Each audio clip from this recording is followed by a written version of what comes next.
آپ ملک سے باہر طور پہ اکثر جاتے ہیں، بلکہ بہت ہی جاتے ہیں، ضرورت سے زیادہ جاتے ہیں. ضرورت سے زیادہ. مجھے بڑی خوشی ہے کہ آپ مجھ سے اتنی محبت کرتے ہیں کہ میرا جانا آپ کو ناگوار گزرتا ہے. ایک تاثر اب عام لوگوں میں یہ بھی پایا جا رہا ہے کہ جب ملک میں کرائسس ہوتے ہیں تو آپ ملک سے باہر چلے جاتے ہیں، اور جو ہی کرائسس ختم ہوتے ہیں you land back. And because of all these things now the people have started calling you a part time politician. So you have to praise my wisdom. جب کرائسس ہوتے ہیں میں چلا جاتا ہوں، مجھے پتہ چل جاتا ہے کرائسس کا.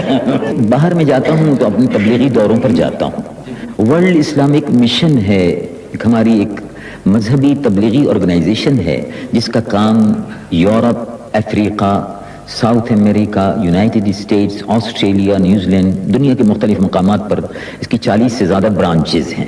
اور میں نے الحمدللہ ایمسٹرڈم، ڈین ہاگ میں ہمارا ایک بہت بڑا کالج ہم نے کھولا ہوا ہے، اور ایک بڑی عظیم الشان مسجد طیبہ کے نام سے. یہ پہلی مسجد ہے جس کا سنگ بنیاد اپنی زمین پر یہودیوں کی مخالفت کے باوجود جامع مسجد طیبہ ایمسٹرڈم میں ہم نے بنوائی. تو اور اسی طرح سے اسکول بھی وہاں کھول رہے ہیں. یعنی جس طرح سے رومن کیتھولکس اور دوسرے مشنز اسکول کھولتے ہیں، ایسے ہم اسکول بھی کھول رہے ہیں. تو ناروے میں سب سے پہلی مسجد، ناروے میں کوئی مسجد نہیں تھی، ہالینڈ میں کوئی مسجد نہیں تھی. ورلڈ اسلامک مشن کو یہ شرف حاصل ہوا، اور مجھے یہ شرف حاصل ہوا کہ میرے ہاتھوں سے اس کا سنگ بنیاد رکھا گیا.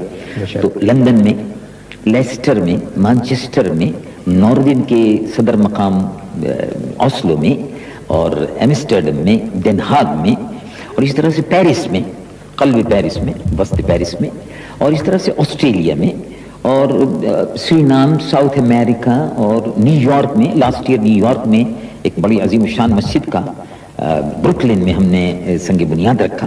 تو اس طرح سے مساجد اور مدرسوں کے قیام کے سلسلے میں جاتا ہوں، اور اس کے بعد واپس آ جاتا ہوں. لیکن الحمدللہ کبھی ایسا نہیں ہوا کہ آپ کو یہ خبر ملی ہو کہ واپس نہیں آئے. اگر مولانا وہاں ہیں، یا آپ کو ایسا نہیں محسوس ہوا ہوگا کہ مولانا وہاں ہیں جہاں سے ہم کو ان کی خبر نہیں آتی.